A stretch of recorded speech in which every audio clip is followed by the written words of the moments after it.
It all started for me in the mid '50s. My mother took me downtown to Beale Street to see B.B. King and Bobby Blue Bland in Handy Park. In those days, B.B. King and Bobby Blue Bland were playing on a flatbed truck. The flatbed trucks, they had two trucks pushed together, and that made the stage. It was predominantly a black audience. I didn't have any idea what I was looking at, but for some strange reason, all of that just kind of like got in my bones subliminally. And here I am, 50 years later, I'm still doing this stuff. We had an integrated band. We had 5 black guys and 1 white guy. Now, if you live around here in Memphis, back in those days, the black people went to black schools and the white people went to white schools. But we had a situation whereas the white guy that played in the group, we all went to Booker T. Washington High School. Now, he went to Central High School, which was a predominantly white school.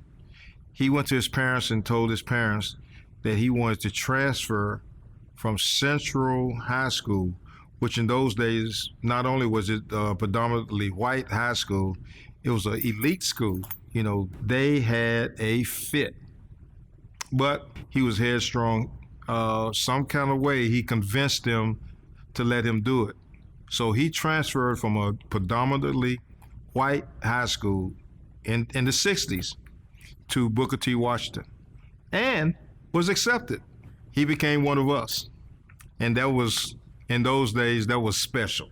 I became a professional musician, really, believe it or not, by hanging around Stax Records. We auditioned for Stax Records for Steve Cropper. And he says, you know what? Y'all just okay. Y'all just sound all right. You know what I mean? But he said, I'm going to give y'all another audition.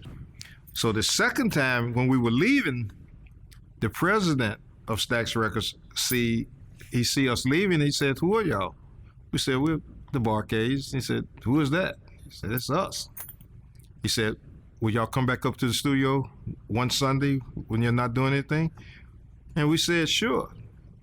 So this next time that we came back, we plugged up and we started playing for him. And he said, play a little something. We started playing this little riff that we had been playing at the club, at the Hippodrome all night. And Jim Stewart, he started twitching and stuff like that. He said, what is that? We said, we don't know. He said, I tell you what, whatever it is, keep it. Little did I know, he went up in the control room and Ben, our trumpet player, played this little nursery rhyme rip. And that became our first record. The record was called Soul Finger. That was our very first gold record, and to date, it's still the biggest record that we've ever had. We had a tragedy in December. We were playing with Otis Redding, and we were on our way from Cleveland, Ohio to Madison, Wisconsin. The plane, on its final approach into Madison, Wisconsin, it crashed into a lake called Lake Monona in Wisconsin, and it took the lives of all of the Barcades, including Otis Redding. When we traveled, we had 2 more people than his plane would hold. So in every instance, 2 people would always have to take a commercial flight. This particular day, I happened to be one of the 2 people to take the commercial flight.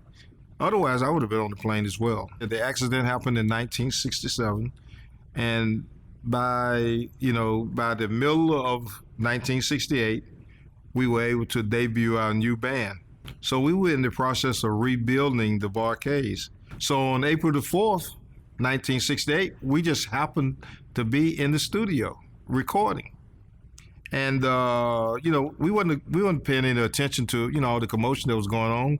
We know Dr. Martin Luther King was in Memphis, but, we just know he was in for a rally or something like that. But then around 7 or 8 o'clock, and they told us that they had curfews and that we couldn't leave the studio and go home. We had to end up spending the night in the recording studio because all out on Macklemore they had National Guard, armed guards standing at each corner. They even had tanks out there. One of the National Guardsmen told us that Martin Luther King had been assassinated. we just didn't know what to think at first. There were a lot of riots and a lot of unrest in the city, and it just really took a while for everything to try to, get back to normal. It's one of those experiences that you would just have to be there to really feel that experience. It's like nothing I'd ever experienced before.